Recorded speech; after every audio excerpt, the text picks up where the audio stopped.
So hello everyone, back again after a long time, and it had been a while that I had stopped writing any songs, but I'm back again with a new song. And this song is generally a sad song, like related with the life struggles and the phase that we all go through in our life.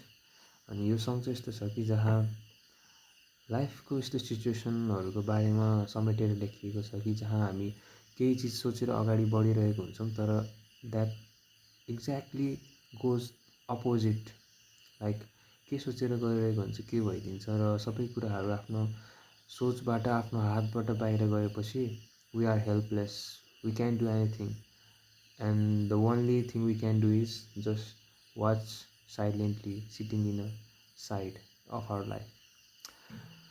And yeah, this song goes like this.